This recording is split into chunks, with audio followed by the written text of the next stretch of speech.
Hello and welcome to the Storm Hunters podcast. I am Josh Zorn, and thanks for being with us tonight. We have Yorkton Storm Hunter Ryan Crouse on the line here, and really glad that he could join us tonight. Ryan, first of all, what I'll get you to do is maybe tell everybody a little bit about yourself, actually. I am Ryan Crouse from Yorkton, the Yorkton Storm Hunter. I'm a Canward trained spotter, photographer, graphic designer, musician, jack of all trades, masters of none. So how did you get, first of all, sometimes I ask this to a lot of different people, how did you kind of get into the world of storm chasing, first of all? Well, I think it started off when I was about 4. Me and my brother were actually just talking about this last week. He remembers like when kids would go outside and play soccer, I was out writing down the weather report from GX94. You know, I got logs and logs of all the weather storms from years and years and years, kind of thing. And I guess kind of died off for a while, and then the last couple of years, I would say about 2009, 2010, picked right back up, and now I'm here. So yeah, that's actually a great point. So maybe tell us a little bit about what you've been up to in the 2013 season. I know you've kind of been up to a lot of different things, been live streaming and on a different tornado-warned storms and everything, kind of been all over the place in the province this year. Oh yeah, Maple Creek like 7 times in 3 weeks. Getting good on the gas. Yeah, pretty much started off with winter streaming, I guess. I actually intended to winter stream just to set up. I was using Ustream, and I was just using the winter time to test all the software. I've never done it before, know nothing about it. Went out with a few times, and people were just loving it. Ended up on Global News from it. They did a live interview with me on Skype, and kind of got picked up, and yeah, went from there. So what has been so far this season? What has to be your favorite storm that you guys have gotten on this year? Do you have a favorite? The day, I can't think of the day at the moment. I had a piece of paper, but I lost it. I was out towards the Roxton Camsack area where we're in a vortex with 3 tornadoes at once. That was pretty epic. I was told that that's far few between in Canada, Saskatchewan especially, that I may never actually see it again, kind of thing. So that was pretty awesome. And then the next day was when Reed Timmer asked me to become a member on TVN. So how has that been for you, getting onto TVN? Has that sort of been something that you really enjoy overall in the streaming sort of realm? Is that something that you really enjoy being able to do? Oh, it's awesome. It's good. I have a driver now, like Chris. Like I've got a team. Like I've gone out a couple times by myself when the storm's not severe and stuff. You know, like sat out and watch Yorkton get hit, and people in Yorkton watch themselves get hit, I guess you want to say. But generally, like Chris Flasco, we call him Salminar. He's my driver. Katie Vixer, she's a second photographer, and myself. And it's good having a team when we go out, especially live streaming, because then if something goes down, I can try working on bringing it back up without having to pull over and spend 10 minutes on the side of the road somewhere. So, what was the date of the tornado near Camsack? I was going to look that up here. Oh, I could tell you in a few seconds. That was, I had it up and then I lost it. Yeah, I had all the stuff written on a piece of paper, and ADHD is awesome that way. July 6th at 3:32 p.m. So tell us about that day. How did that all come about for you guys? Well, we started out driving, and then we ended up driving with and met up with Owen Parker, who's another spotter from Melville, which is about half an hour away from Yorkton. It's kind of going around the area. I wasn't using the software, he was using it. I was using just Environment Canada. Now I'm using a little bit more stuff, which gets me better in front, you know, using storm tracking, that stuff. And that was actually a lot of it was learned from him. Yeah, we started off going to Melville, caught an awesome shelf cloud, and then headed to Brenbury, then Churchbridge, picked up Katie, then headed to Roxton. From Roxton went to Camsack. We could tell something was on radar. We thought it was going to be further out to the north, and all of a sudden, yeah, the wind was out of this world, and you can literally see the circle of rain around us. And as I got out of the car, we could see this funnel cloud, and I'm watching it, and it's turns to this giant tornado right in front of us. Floating Environment Canada. First, I almost lost my door on the car. It was so windy, like sucked me right out of the car, and had to run off the car behind me because this guy was texting and didn't realize nothing was going on. I was like, hey, hey, look. And he's like, ah. So, yeah, so I'm calling Environment Canada and letting them know what's going on. At the same time, Katie yells, Ryan, look behind us. And there's literally two tornadoes touching down, one of them coming towards the car. So I was like, okay, we got to go by. I'm like, Chris, back the car up 30 feet. And then the other one started forming close to the highway. I'm like, Chris, go forward 30 feet. It was pretty exciting. So how long were those two on the ground for then? Were they kind of for the same length of time each, or? I think the one that was further to the north was only on the ground for, I would say, 5 to 7 to 10 seconds. Okay. For what we see, we're not even certain with the one that was a little bit, I guess it would be like a little bit south of it. That's the one they're saying may or may not have been the tornado that was in the Ryan area when they were hit. Okay. I never actually been, I don't know if that's ever been confirmed or not, Mm-hmm. but it would have been in that area. I'm not sure because it was so rain wrapped we could hardly see it. It wasn't until later when we gone through the video that we can actually see it because visually we almost barely couldn't see it because it was that intense of rain. Yeah, you could tell that from the pictures too, just how wrapped in rain the whole storm was. So yeah, I just knew the one on the I guess it'd be the east side of the road was big because I was standing at this thing and I was like my clothes were just coming into it kind of thing. I was like, but we were far enough that we knew we were safe where we were, and there was never life wasn't on the line at any time and stuff like that. Mm-hmm. So, we talked about what your favorite storm. By the way, for anybody watching, if you guys have any questions for Ryan or any of us, Katie's here too as well. You can ask us on the live chat, which is just below the live stream player if you're on saskatchewanweather.ca/live, or on Twitter. You can get a hold of us through there as well. So we talked about what your favorite storm of the year was. What's sort of been your favorite overall experience, just from not just the storm but the whole day? Has it been sort of the chases where you haven't had to go very far? That's always a bonus. I'm like the day of the fair, I drove about half a kilometer and had like 2 funnel clouds right over the fairgrounds. About 20 minutes, and then I got back, went back home. Quickest storm day ever. But overall, that was probably definitely the highlight of the year. Another couple ones would be can't think of the date at this moment, but another one would be on August 5th, just like 2 days ago. Right. That intense shelf cloud we seen on the way to Rollo. Yeah, I actually have that picture here to put up. Yeah, that was a beauty, actually. That was a great story. I was like, easily the biggest shelf cloud I've ever seen. Mm-hmm. That was definitely a bonus. We were kind of hoping that day wouldn't come, to a complete bust. But and I looked at it as, well, this might be our last chance, depending on what the middle of August does with heat, if we ever get any. So I figured, let's go for it, and if we get something, we get something, and definitely a bonus to get. But there was one other one I'm just going through here really quick. It was the day I ended up running into Reed Timmer with the Dominator. The plow wind was pretty spectacular to see too. On July 13th, down by Pipestone. Okay. That was pretty wild.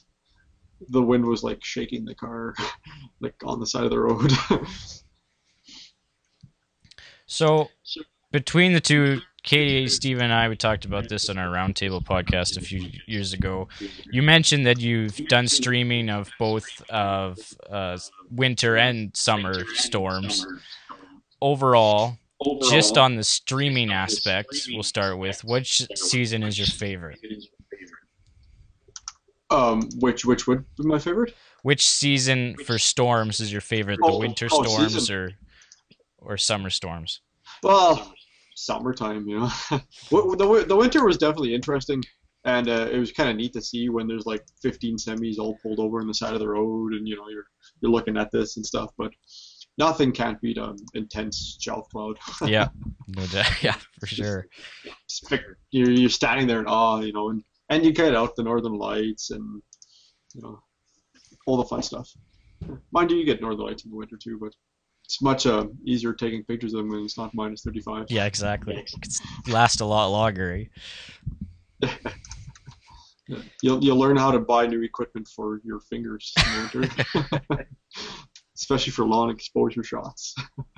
Yeah. Yeah. And if you guys want to check out any of Ryan's work, just go to his website, yorktonstormhunter.com. Also, where can they find you on Facebook and Twitter as well? Well, my Twitter handle is Ryan Crouse1. One because I had Ryan Crouse and somehow it wouldn't send me my password, so I had to make a new one, and which sucked, but whatever. And on Facebook, it's just I guess look for my name, and it's the one with the picture of the car with Yorkton Storm Hunter on it. I think it's just Ryan Crouse, spelled with a C. Katie, did you have anything in particular you wanted to bring up to Ryan? Well, we've been talking about this, Josh and Stephen and I, on previous podcasts, but I was just thinking of what is your perspective on like the importance of live streams during severe weather? Like, in your eyes, is that a very important thing, and how does that give people, you know, warnings, and what does that play a part of during the monitoring of intense storms? It's not necessary, but I think it is definitely important. When I went to Canmore training in Regina and spoke to John Paul Craig, he was telling us that he like watches the stream because the guys at Environment Canada, they only see what's in their building on radar, and if they can and they can watch a screen and see what's outside and compare it to their data without everyone constantly always phoning in, which sometimes can be delayed on their part. Right. They don't have, you know, like I can report on Twitter, hey, there's a hailstorm. He said he'll pop on, see the video, and then hey, I can see it. You know, I don't have to, you know, necessarily call it in. So definitely makes it quicker for getting the reports to Environment Canada.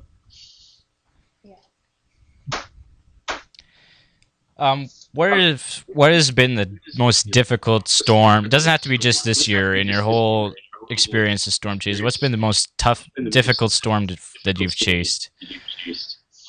The one in the winter, I don't know the day. It was something like middle of January. I had I'm trying to remember how the whole thing went down. The roads were so bad. The one side down by the Humpty's restaurant in Yorkton that goes to the highway to Churchbridge, there was like 10, 15 semis sitting there. So we turned around and they said there was a road closed sign, so fine. We headed towards Melville because they said to use that as the alternative route, and that road was way worse than the other one. As we're driving, you can literally hear the crackling of the ground underneath you as the ice was breaking, as the snow was flying up at you. It was warm, so the snow was soft. Actually, I think that might have been later. That might have been more in April, if I'm not mistaken. There was one like that in January too, but I think the one I'm thinking about might have been in April because it was fairly warm and the snow was like just slush. And as we're driving, like we were driving like no car on any road anywhere, so we were like rolling kind of in the middle of the road. And yeah, like if you stopped anywhere at any time, you would have been done, kind of thing. Yeah, it was a little tense. Yeah, winter storms can definitely be some of the most sort of intense to handle. What are your sort of favorite things to shoot for photography? Is it storms in particular, or do you have other interests in photography as well?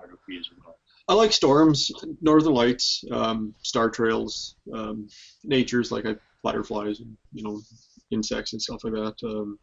Wanted to learn some macro, but that's all coming.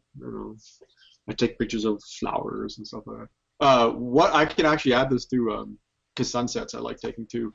And I had one sunset that I can say was one of the hardest chases I ever did because we're eating supper I was out at my farm, and I seen the sun going down and I got all excited. I didn't even finish and I grabbed the tripod, and this is in the middle of winter and we have like 5-6 feet of snow all around us, and I thought I could just clear out to the field, get a nice perfect view.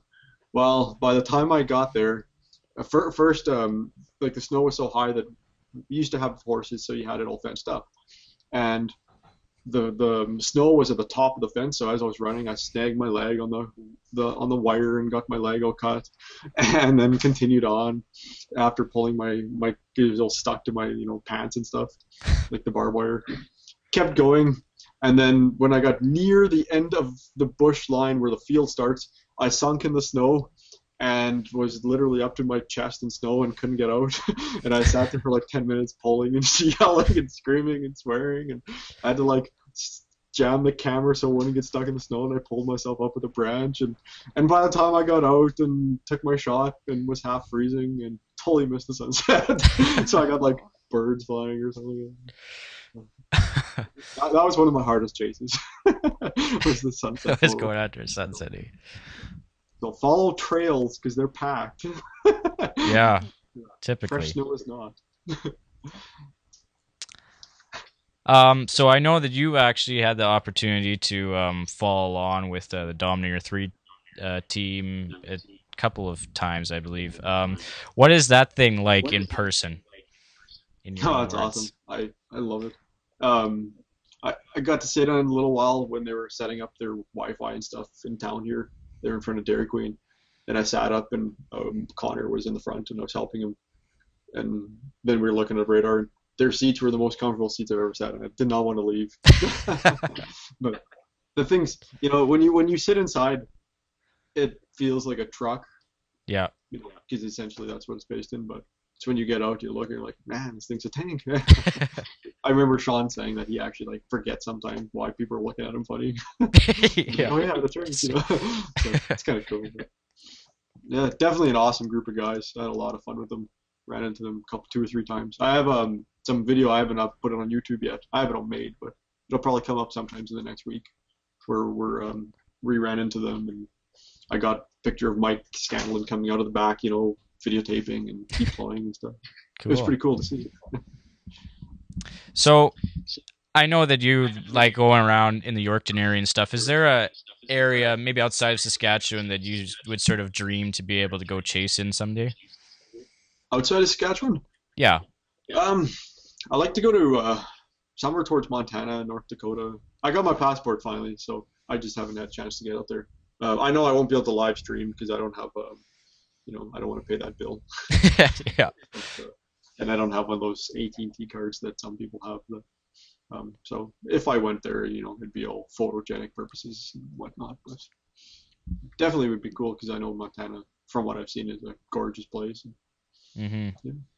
So what are your do you have sort of any sort of ongoing projects that you can tell us about right now, like for the rest of the season or maybe for next season that you're looking to work on moving forward or for the winter time? Well, I can say a little bit because it's in the works. I may or may not be having a different chase vehicle sponsored by Haas Nissan in town. I don't really want to get into too much because it's in the works, but if all goes well, we'll have a lot of fun with that next year. Nice. Well, do you have any personal stories of weather that maybe it wasn't when you were chasing, it could have just been when you're out at some event that you kind of wished you had your camera for? Oh, that I wished I had my camera. Yeah. Or do you always have your camera with you? I generally take it everywhere I go. Like if I go to the farm, it's with me. I've been a bunch of twice where I've seen like moose that one of my ultimate goals with my SLRs, I want to get a nice photo of an owl, and I've only seen seen one this year. Yeah, owls are hard to find in Saskatchewan, aren't they? They're pretty. Yeah, when I was a kid, they were everywhere. Like they used to like fly and land right out in our shop, but it's been years. We hear them, but try finding them at 2 a.m. when you're surrounded by bush and water and snow. But, nothing ultimately that I can think of. I know with the camera I had, it was Canada Day last year. I went up to the farm. I spent like $200 on fireworks. We did this great big fireworks show. I was taking pictures of the fireworks. Someone else was shooting them. and like 20 minutes later, we had this like one of the craziest lightning storms I've ever seen, and so that was kind of a nice bonus. It was like 2 lightning shows. So, 4. moving forward for the rest of the season, what is your sort of prediction that we could see in Saskatchewan? Do you think we're done yet? I know just sort of a few days ago we kind of thought we were done, and then we had Monday. We had a bunch of strong storms. Do you think we're done yet for the season for severe weather? Um, Listen, Saskatchewan, I've learned never to say never. I wouldn't be surprised if we are. I could see maybe 2 or 3. It depends on what happens with the heat. If we get a couple days in August where blows up to 30 or whatever it is that they're forecasting, like right now they're talking about what is it, next week or the week after, we might get something out of that. But I wouldn't be surprised if my on August 5th was my last big chase day of the season until winter in 3 weeks. Yeah, I think that with the heat, if we do get the heat, I think that's going to bring in added possibility for stuff heating up. And right now, starting sort of next week, we're going to get up into the mid-20s. So that's a start, but Yeah, we'll see where it goes from there. higher than it's been all summer. Yeah, well, it's a lot better than it was today. It's like, what, 18 today? I was out walking and outside at like 5 o'clock tonight. It's like, sheesh, it's cold out here. Has Regina hit 30 this year? Probably with the Humidex. Yeah, because I was reading, I think there's something on Global about only like 3 places in Saskatchewan, in this side of Saskatchewan, has actually hit 30 degrees Yeah. without the heat index. Like, I Katie, think we do were you one of know? them for 1 day. Do you have any idea on what the hottest temperature in Regina's been? We had a week or I'm two. not sure. We had some hotter weather earlier in the season, but not recently that I can think of. I'm not quite sure though, but I know the Humidex was up there. I remember checking, several times, and it was quite hot. But I don't know if it was without. I'm not quite sure. Yeah, I don't think I would have to agree with that. I don't think it was either, but yeah, it's been a weird summer. But as far as our tornado season, some people might find it hard to believe, but it's actually been pretty much on average, is what they're saying, versus last year where we had 33. So Yeah. But they've a lot of, I know they're, something I was reading, I could be wrong with this, a lot were more cold core funnel types this year, where, generally they don't touch down, and if they do, it's pretty rare. Because I know 5 or 6 that I know of were all cold core funnels. Like I remember last year watching different streams of other guys, and yeah, they all had like, F2s, F3s, and there wasn't really much of that this year. I think the biggest one in this side of Saskatchewan was that one by Camsack, that I know of anyways. yeah, that's really, at least that we've seen, photos of, right? We've seen a lot of funnels actually. There hasn't been any lack of that, but as far as Yeah. for sure touchdowns, it has been pretty. And when it has touchdown, they've been fairly weak and short lived. So definitely, Yeah. if you're comparing it on a scale of strength and magnitude, it's way below last year. But Yeah. But last year was also, I remember days where you couldn't see my my temperature gauge because it was fogged over in like 45 degrees. So, there was a reason, I guess, but we didn't have that this year. Katie, did you have anything else on your agenda there? Well, when you're chasing and going out, whether in the winter or the summer, does the danger aspect of chasing affect the way that you chase the storm? Well, as Ken Warren trained, I like to tell people that the difference between a spotter and a chaser is a chaser will stay as safe as they can be, or a spotter will stay safe. A chaser is the one that'll go, right into the tornado. Ones that drive the tanks. If I feel that I'm at risk, I'll either back down or stay in an area where I can watch from a distance. There was a couple days where I was a little leery of going out just because of how the big potential was. And fortunately enough, I was, the one day where the big risk was, we actually had Natani Boreasa come out, and we all went together, which was awesome because he's, well trained in the field. So,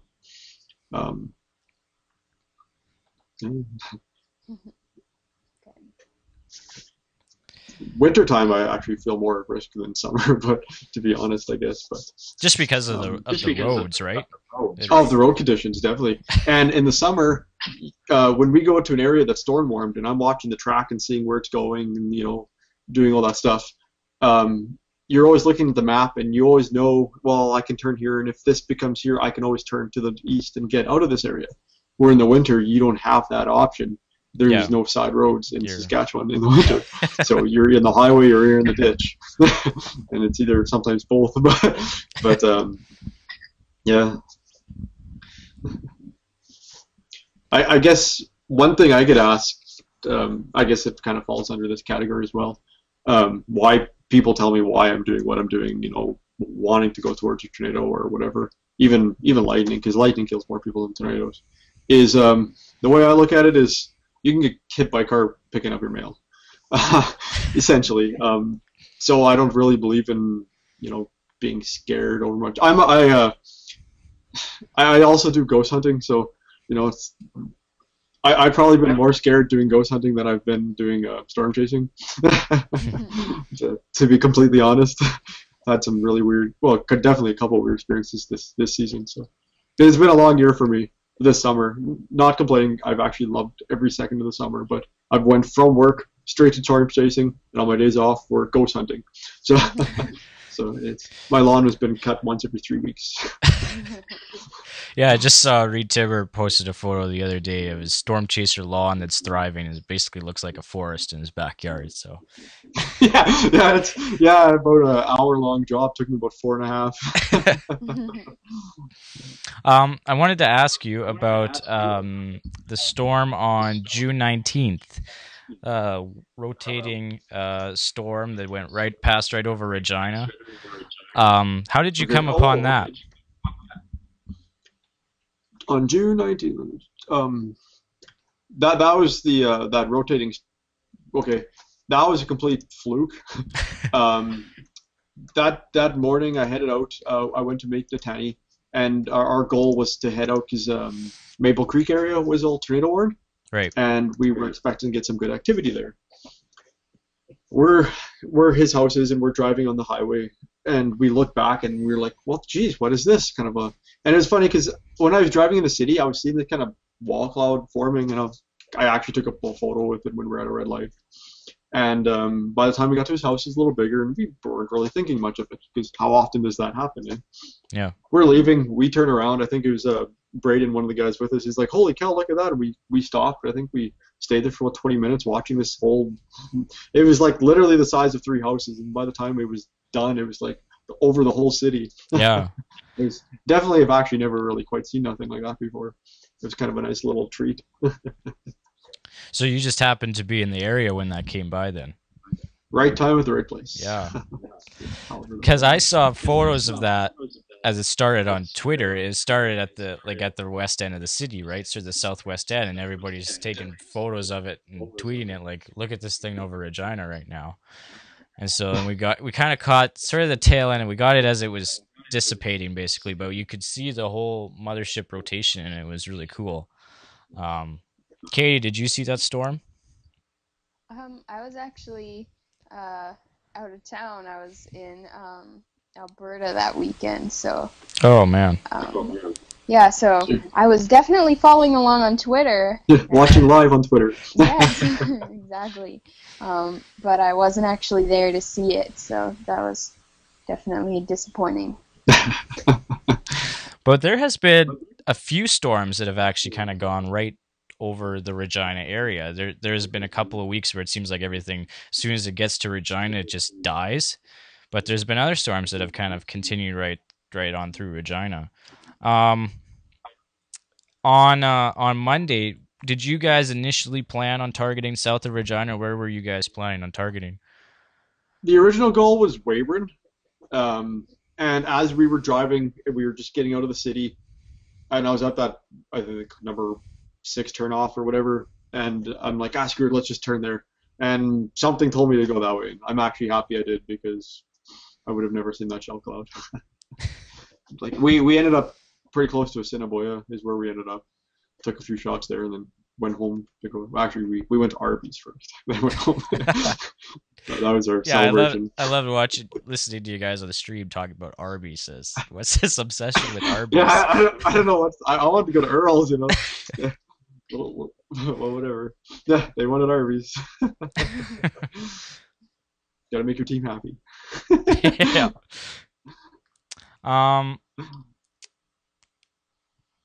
Okay. Thought I had something here, but never mind. So what do you think our winter's gonna be like, just based on we in Saskatchewan, we love to talk about the weather in Saskatchewan, make our own prognostications. So I'll put this to you first, Ryan. Do you think we can get any worse than last winter? I don't know. Do you like 10 months of snow? I don't know. Our winters are always crazy. I can see it being an average winter. We had a lot less rain this year, so that might be in our favor, you know. But then again, the ground is still like, it's not dry, but like my sump pump only kicked in maybe twice this year, where last year it was like at the top the whole time. Right. So with the dryness, that might come in our favor. I'm hoping, but you know, I've came to the conclusion that no one can predict our winters because they're going to do what they're going to do. Yeah. What about you, Katie? What do you think is going to happen this winter? I know it's August. We shouldn't be talking about winter, but unfortunately, it's inevitable. we have to face facts. Well, I think I definitely agree. Like, you know, with the dryness, not as much precipitation. Maybe there might not be as much snow, but I think that it might be pretty cold. Yeah. You know, during the earlier summer months, it was a little warmer, but now it seems to be. I don't know if it's just me or if it seems, you know, a little cooler than normal. Maybe that's leading up to something. I'm not quite sure. Like you said,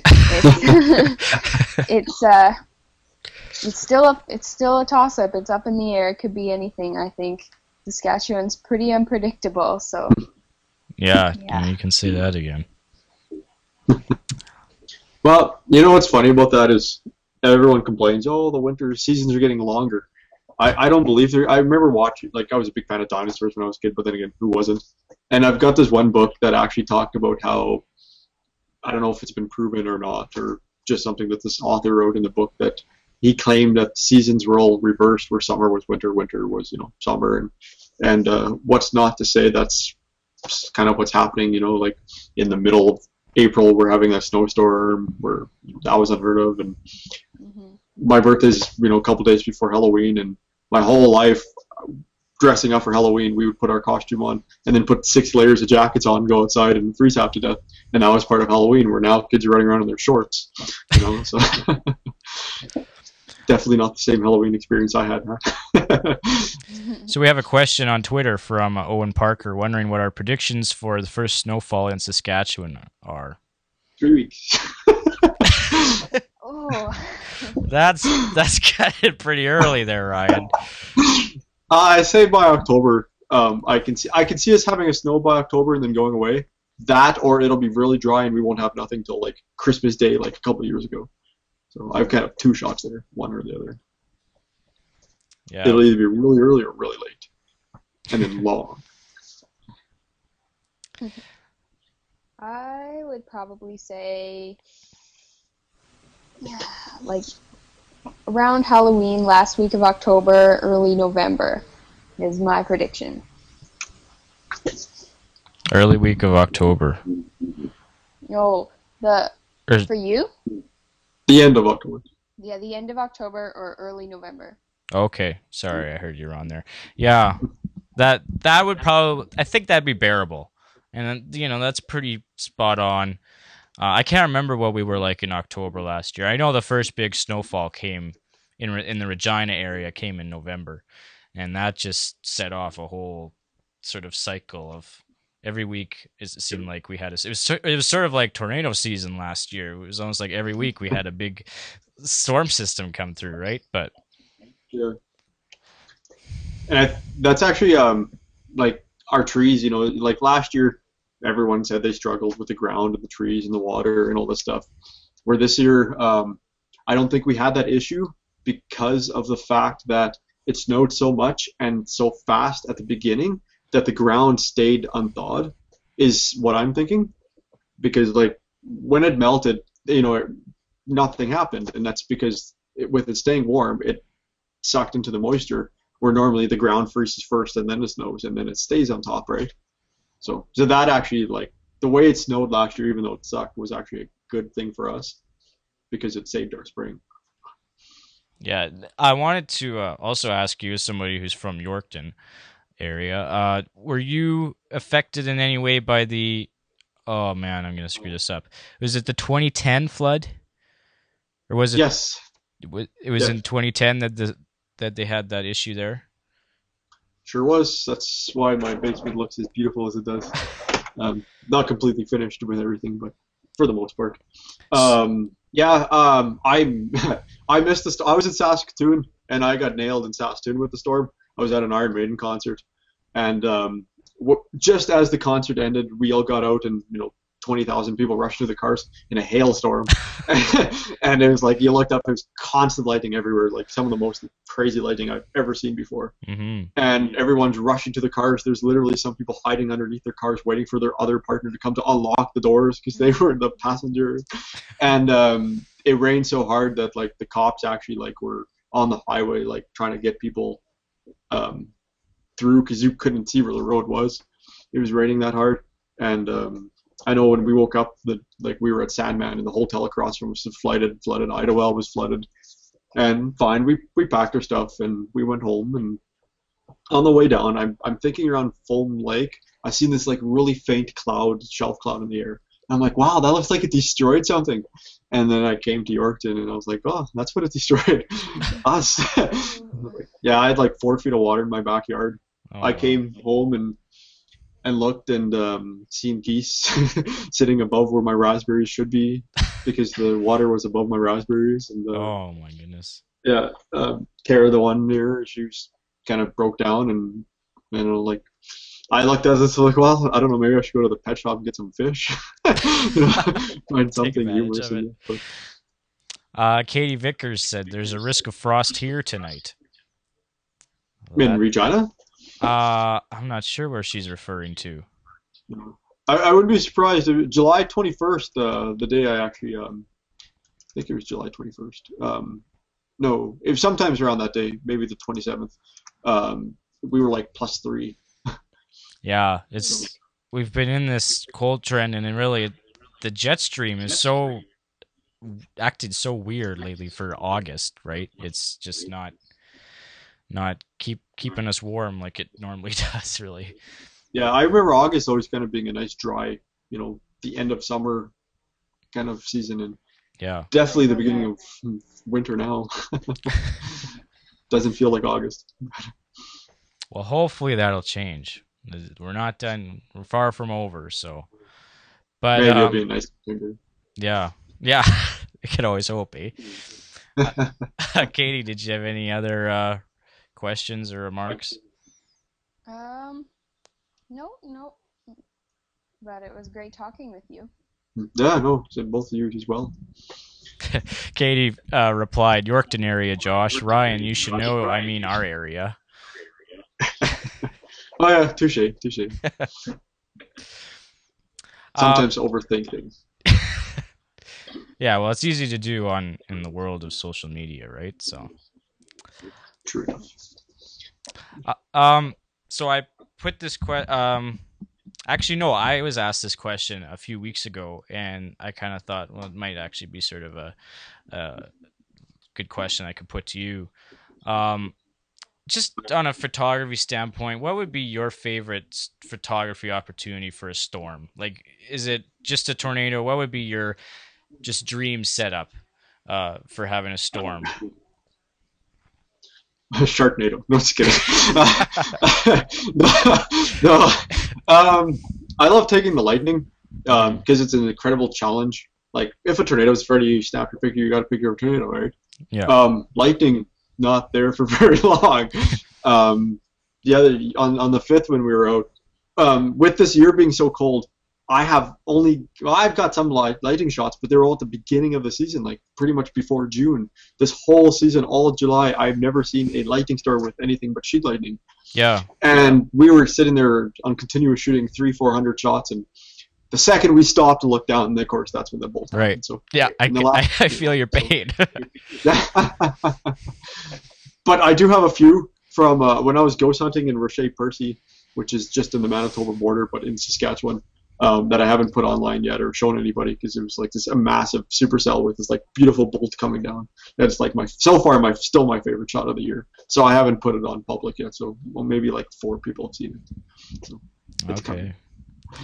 Well, if like we said before, if you guys want to check out more of Ryan's work, you can check out his Facebook page and his website, which is linked to his website, yorktonstormhunter.com.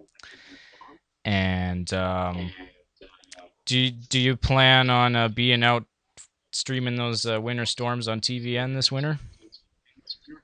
Sure am. When I was out with the Dominator crew, they were actually kind of excited that they're like, oh, it's snowing in Oklahoma and Texas don't really get to see snow, so they might find it a real treat to have someone in this area wanting to drive in the snow. It's one thing to stream a snowstorm. It's one thing to find somebody who wants to drive through it. Yeah. I know when they chased, I think that was in northern Oklahoma, the Dominator 2 sure seemed to be like it was pretty good at getting through the snow there. You had to steal that from them for the winter. Oh, when the trees were like falling over because the weight of the snow. Yeah. Yeah, Reed was telling me about that. He was like, that's like my craziest snow chase I've ever had. So he's pretty excited for it. When we met him and we had supper together, and I think between him and I don't know whose laugh was louder. We got a comment on Twitter from Owen Parker saying that the best photo op would be a perfect textbook supercell without extra cloud cover. That is true. Yeah, with the bolt of lightning. Yeah, exactly. I had one situation this year where line of storms formed to my east is too far to get. It was in the evening, but kind of was a nice sunset, could have sort of lit the back of them off in the distance. So I was shooting time lapse, and the thing was there was a closer layer of cloud cover which was lower, right? So it was sort of impeding your view. So when you have a clear view of supercell structure, that's really a beautiful thing to be able to shoot, right? So oh, definitely. That's what happened with me in Roche Percy. In fact, I was like, I didn't want to leave the spot. We were supposed to be filming this Go show, so Cole Smith, my co-producer, he drove off and got the stuff he didn't need me for and left me there for like half an hour taking pictures of this cloud. Came and picked me up. The townsfolk were all looking at me weird. All right. Well, that brings us to the end of our podcast for tonight. Thanks so much, Ryan, for taking time to join us. And it's great talking with you and hearing some of your great stories. And who knows, maybe at the end of August we'll be able to do another one. We'll have a whole slew of more stories to do. At the very least, at the end of winter, I'm sure we'll have some more great stories. One last question. How do you find driving the highways there in your car when you're streaming? Do you first of all, I should ask you this: do you always go out by yourself? I don't always. I've only gone out literally 3 times by myself this year. Last year I was by myself most of the time. Generally, like Chris generally drives for me. If I can't, I also have someone else backed up, this Brendan Crane. And I like going out with a team because it's much safer. That way I can keep track on the social media, the radars, the data, the stream when it goes down, bad cell service, that kind of thing. And the driver being Chris Blasco, he can focus on driving and nothing else but driving, and so just kind of take instructions. So how about in the wintertime? Do you have a special team for the wintertime? Every time I went out last year, actually, I went out with him. Sometimes I drove, sometimes he drove. And, depending on the one time I didn't have my laptop, so he actually sat there holding the phone the whole time when I was streaming. Ustream right off my phone, so you can imagine how bad it looked. But it was entertaining, and I still had viewers. So yeah, just someone liked it. Well, I've really enjoyed being able to watch your guys' stream early in the season when you were on Ustream and SaskatchewanWeather.ca, and you guys been streaming some great stuff and great lightning show at one time. I remember a few weeks ago, it turned on the stream, and here's you guys pulled over on the side of the highway again in a downpour of hail. It's like, oh, these guys. Oh yeah, that was my Redverse. Yeah. That was the day Pipestone got hit with that tornado and straight line wind. Right, in Manitoba, right? That was the biggest straight line wind cloud, whatever, that I've ever seen. I was like, I had to take like 7 photos just to keep the whole thing in shot. It was like, it went right across the sky. It was just amazing. Wow. Yeah, Pipestone, the Manitoba area has really been hit, not just with, winds and stuff, but with rain as well this year. Yeah, that was July 13th. Right. I'm glad you got all these dates down available, because I have a chase diary on my website. Okay, well that's another great thing to check. Actually, I was just on your website earlier looking through some of that stuff. Some great stuff on there. Yeah. Katie, any other final questions or remarks you wanted to add? Nope. But it's been great to be on here. It's been fun.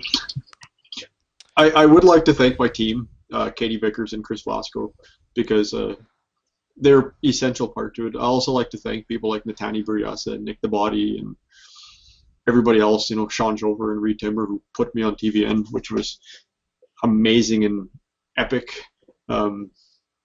There's other guys too, I can't think of names right now. These are the guys that helped me, teach me, tell me what I need to know, and have helped me, with my streaming. Like Natani's helped me countless times setting up the stream and teaching me radars. Owen Parker's another one, who was the one that texted you earlier. So I owe a great debt to them for helping me. And for the viewers, you guys rock. And for people like you, of course, doing what you do with your Saskatchewan weather. Well, it's great to have you as a contributor on there. You got some great photos. Ryan's got some great photos and videos posted on there as well, including from the Camsack tornado. Just that's available right on the homepage there. And your YouTube channel is what? Testing me here. It is Yorkton Storm Hunter. Okay. All one word. All of the links are right on my page too. The Flickr, my Facebook, right. Twitter, my Ustream. Yeah, all of his great videos from 2013 season available on there. And thanks a lot for joining us tonight. And we'll have to do it again sometime. No problem. And good luck the rest of the season. Thanks for having me, guys. Oh, pleasure. Yeah, anytime. Thanks. Pleasure. Keep now for the snow. Yeah, keep up your good work with the snow out there. Might have 4x4 by then. Oh, well, that comes in handy. I can speak from experience for that. So do winter tires. Yeah. I strongly believe in people having winter tires. And when I can get through stuff with my little car that big trucks can't get in, that have all seasons, that says something. True. You also have to have lots of momentum sometimes. Yes. Just gun it through there. Do you, what is one last thing while we're on the topic of winter? What was the biggest winter storm that you saw last year in the Yorkton area? Last year? There were so many. Yeah, it's kind of tough to pick one out, eh? Yeah, there's that one where it snowed a lot, and then the next day it snowed some more. The hardest to drive in was that one. I think it was in the beginning of April, because it was all melting, and then we had like this 2 feet of heavy snow. Yeah, April, that one was pretty stressful a little bit. But. Yeah, April was pretty tough, actually, right across southern Saskatchewan for stuff. And that seems to be more common. Like, everyone complained, oh, it never snows in April. Years back, this is only 5-6 years ago, me and my older brother were helping shingle my dad's roof. And April 15th it was. And we woke up the next day to 2 feet of snow on the roof. That happens. More than, I guess, people think. Yeah. Some people in, like you said earlier, in Oklahoma and stuff can't really believe some of the roads that we drive on up here in the winter, but Well, the funniest comment I had when I was streaming in the winter was this guy. I think he's in the States, and he's like, "Where the hell are you guys from? You guys like in the middle of the Arctic?" I'm like, "No, this is Yorkton, Saskatchewan." I'm like, it's like, why do you stay? We're Ukrainian. I'm sure you're going to get a lot more now that you're on TV, and you're going to get people from like Australia and stuff. Are going to be whoa. Oh, I've had greetings ready from like 7, 8 countries, which is absolutely awesome. But yeah, that's great. Well, thanks a lot, guys. Have a great night, and enjoy the rest of your summer, August, whether it's 18 degrees or 30 degrees. yeah, and keep your stick on the ice. That's a good close. I'm going to start using that more. Okay. Have a good night, guys. We'll see you later. Okay, thanks. All right, thanks for watching, everybody. Have a great night. I'm Joshua Zorn for SaskatchewanWeather.ca. For more, check out the website. We'll have the recording if you missed any of it up later on this week as well. And for more on Ryan's work, you can go to his website, YorktonStormHunter.com.